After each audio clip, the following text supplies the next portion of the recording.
Today's video is brought to you by the coin toss from the last video and the disappointing poll. Hi, I'm June and I like to paint with gouache. Last week, this happened.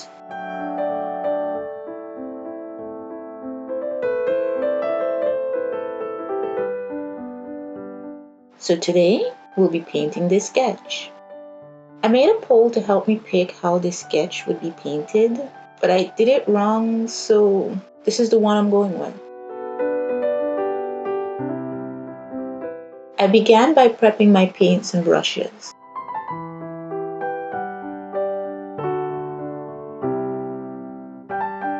I use a HIMI 18 pan jelly gouache. The quality is really good.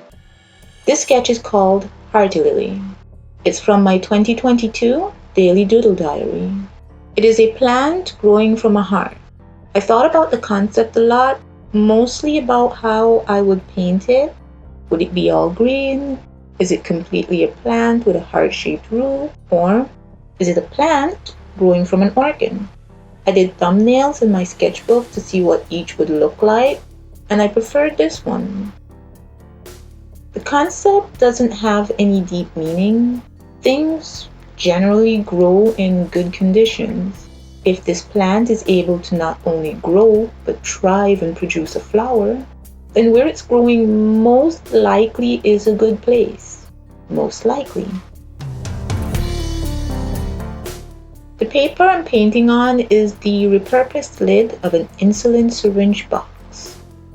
I've been collecting them at work as I thought it'd be a great surface for painting on. I did test swatches before I sketched this out, and the swatches were absolutely wonderful. But I didn't exhaust the list of possible ways I would be applying paint to it, and I missed a huge red flag, which I'll tell you about later. I took notes during the painting of growth last video. I like when my strokes aren't perfect and the painting looks more painterly, so I painted with this in mind. I use overlapping layers in different shades to give the painting a three-dimensional appearance. My layers range from coffee and milk consistency to butter consistency, which is paint straight out of the palette.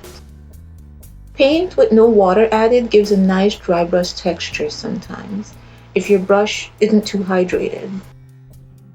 When building up layers, you don't have to cover the entire area each time. This adds a nice variation in colors and textures, as does random dabbling with the brush to prevent full brush strokes showing in the final piece. Random dabbling with different colors also add a great color variation and texture.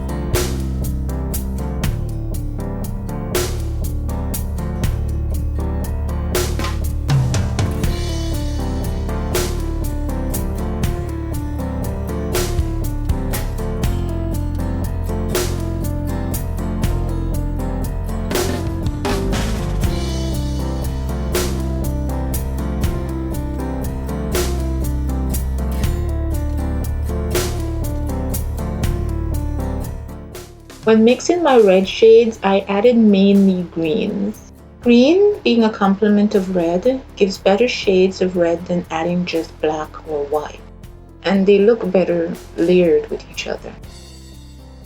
I did the same thing when mixing greens for the stems and lily pad, adding a bit of yellow and white to give some variation and prevent it looking monotonous. And don't forget to dabble the brush so the strokes aren't too uniformed.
Here is where the smoothness of this paper did not work out for me.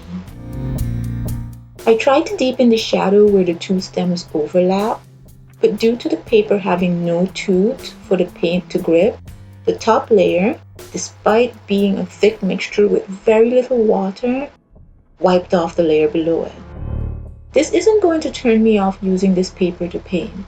I'll just have to be mindful of what I plan to paint on it. It would need to be simple and require only a few layers, or I'll need to use the paint straight out of the palette with little or no water added. When I began to paint the water hyacinth, I made the exact same mistake I did when painting growth in the previous video. I forgot to erase the red pencil lead outline of the flower, and the paint dissolved it and it mixed into the light, almost white petals. It's not as noticeable, but I know it's not what I intended when painting the flower, so it does bother me a bit. Otherwise, I like how the flower turned out. The petals look more organic and not just oval blobs.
This brings us to the end of this video. Thank you for watching, and I'll see you in the next one.